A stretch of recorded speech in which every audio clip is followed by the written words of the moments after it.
শিক্ষামন্ত্ৰী ৰনোজ পেগু ডাঙৰীয়া আপোনাক আজি দেখুৱাম এখন বিশেষ বিদ্যালয় এইসকল কণ ছাত্ৰ-ছাত্ৰীয়ে বিদ্যালয়লৈ আহিছে আৰু পাঠ গ্ৰহণ নকৰাকৈ অহা বাটেৰে ঘূৰি গৈছে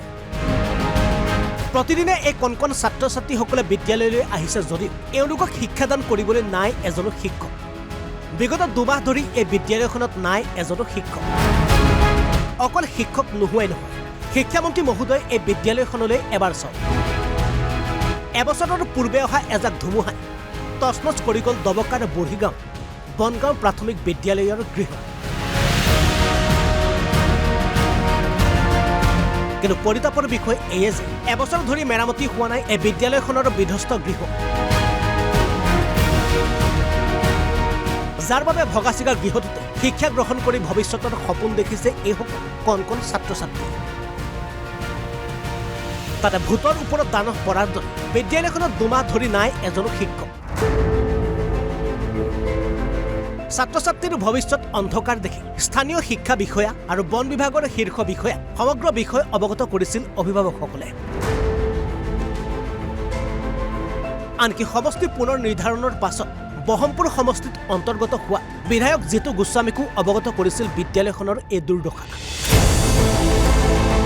কিন্তু সকলো ফুটুকাৰ ফেন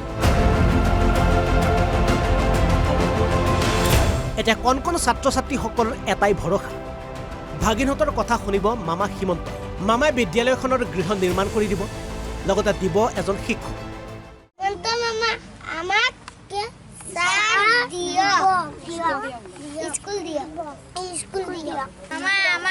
স্কুল ধুমুহাবতাহ ভাঙি গৈছে আমার একটা স্কুল বনাই দিয়ক আর সার দিয়ক এটা নমস্কার হেমন্ত মামা আমাকে একটা স্কুল দিও লাগিব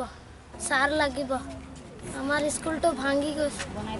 বনাই দিব লাগিব অভিভাৱকসকলৰো শেষ আশা মামা হিমন্তৰ ওপৰত 1956 চনত স্কুলখন স্থাপিত হৈছিলে ফৰেষ্ট ডিপাৰ্টমেণ্টে চলাইছিল 2012 চনত হঠাতে টেডৰ শিক্ষক নিযুক্তি পাইছিলে 17/10/2023 তাৰিখে টেডৰ শিক্ষক ট্ৰেন্সফাৰ হৈ গুচি গ'ল ট্ৰেন্সফাৰ হৈ গুচি যোৱাত আজিলৈকে শিক্ষক নিযুক্তি দিয়া নাই গতিকে আমি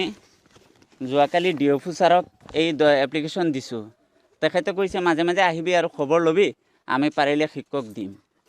গতিকে সৰু সৰু ল'ৰা ছোৱালীৰ ভৱিষ্যত লৈ বিভাগীয় খেলি ধেমালি কৰি আছে গতিকে আমি মাননীয় মুখ্যমন্ত্ৰী মহোদয়ক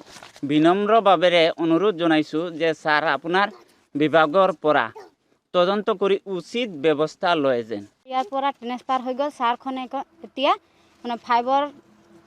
চাৰ্টিফিকেট দিয়া নাই আৰু ছাত্ৰকেইটা স্কুল পঢ়া নাই এতিয়া ছাৰ অহা নাই হৈ গ'ল 3-4 মাহ মান হৈ গ'ল কিমান ল'ৰা ছোৱালী আছে আছে 100-150 মান আছে ছাত্ৰ-ছাত্ৰী নপঢ়ে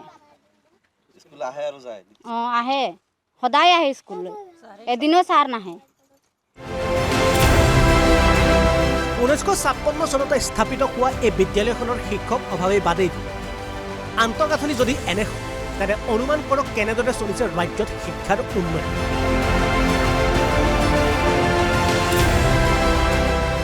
দবকাৰ পৰা কফিলুদ্দিন বৰভূঞাৰ ৰিপৰ্ট NB নিউজ